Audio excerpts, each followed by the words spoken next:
This is Korean news for May 5, 2022.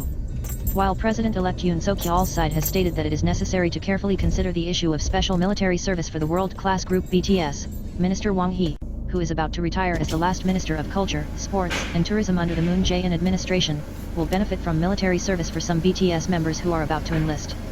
Controversy is expected as it revealed the position that it should be given. Meanwhile, in a written response submitted to the National Assembly regarding BTS military service exceptions, Lee Jong-sop, a candidate for defense minister nominated by President-elect Yoon Suk-yeol, said, "We should consider the fairness of fulfilling military service obligations and reduction of military service resources.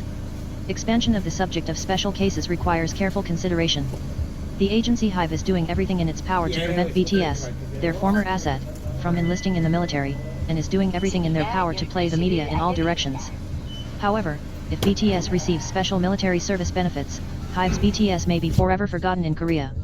However, arguably, BTS will never receive benefits related to enlisting in the military. If they were trying to solve the problem of BTS military service, Moon Jae-in, who used them, should have solved it, but Moon Jae-in used BTS himself and never solved their military service problem within the president's term. And Moon Jae-in will turn away from BTS and leave the Blue House on May 10. Tesla's Elon Musk's love for China is endless.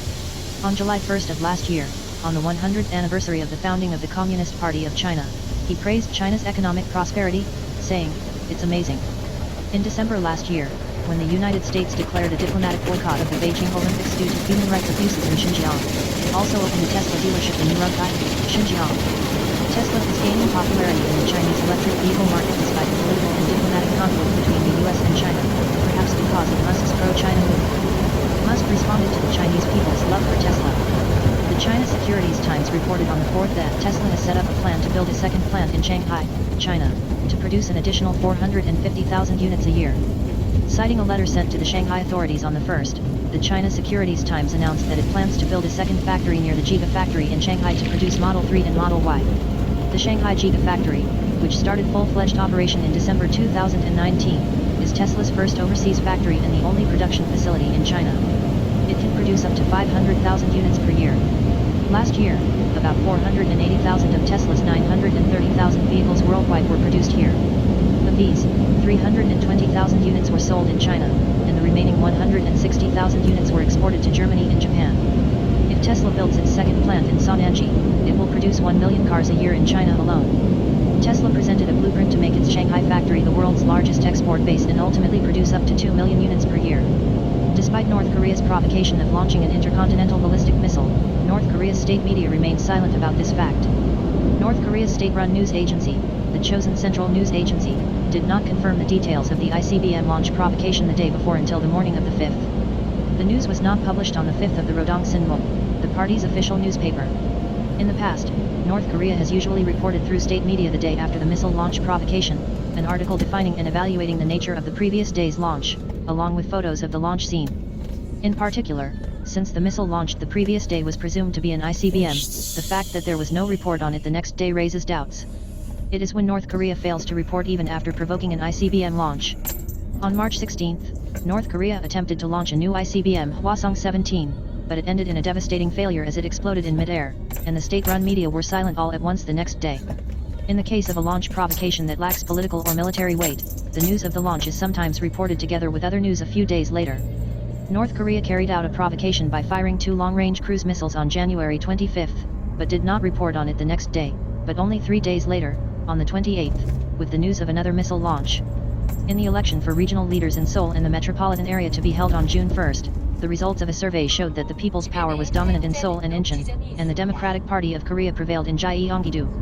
In addition, there was a clear confrontation by faction over recent political issues involving the old and new powers, such as the enforcement of the Moon Jae-in administration's complete deprivation of the prosecution's investigative authority and the Yoon Suk-yeol administration's relocation of the presidential office to Yongsan. According to a poll conducted by MBN on the 4th with real meter for Seoul, Incheon, and Gyeonggi districts for the past 2 to 3 days, in the Seoul mayoral election, Oh Se-hoon, the People's Strength candidate, recorded 52.6% approval, and Song Young-gil, the Democratic Party candidate, 38.6%, out of the margin of error. As for the support for Gyeonggi governor, Democratic Party candidate Kim Dong-yeon received 47.9% and People's Power candidate Kim Eun-hye 38.8%, respectively. The difference in approval ratings between the two candidates is outside the margin of error. Independent candidate Kang Yong-seok came out with 5.6%. As for the approval rating of Incheon Mayor, Yoo Jong-bak, the People's Strength candidate, was surveyed at 46%, and Park Nam-chun, the Democratic Party candidate, was 39.5%. The Federal Open Market Committee, FOMC, of the U.S. Federal Reserve took a big step to raise the federal funds rate, the base rate, by 0.50 percentage points. It is expected that interest rate hikes will be made several more times, but there is no giant step that raises 0.75 percentage points. The FOMC raised interest rates by 0.50 percentage points on the 4th local time. The rate hike raises the federal funds rate range from 0.25 to 0.50% to 0.75 to 1.00%. It is the first time in 22 years since May 2002 that the FOMC has set an interest rate hike of 0.50 percentage points. Fed Chairman Jerome Powell said there could be several more rate hikes after the FOMC. We will raise interest rates in the next few meetings, Powell said. Goldman Sachs and others predicted a further 0.50 percentage point increase in June and saw the federal funds rate could be revised from 3 to 3.25%. According to the Bank of Korea on the 5th, Vice President Lee Seung-hun of the FOMC meeting of the Federal Open Market Committee said, "It can be seen that the results of the Federal Open Market Committee's FOMC meeting were generally in line with market expectations and Chairman Powell's remarks were somewhat dovish.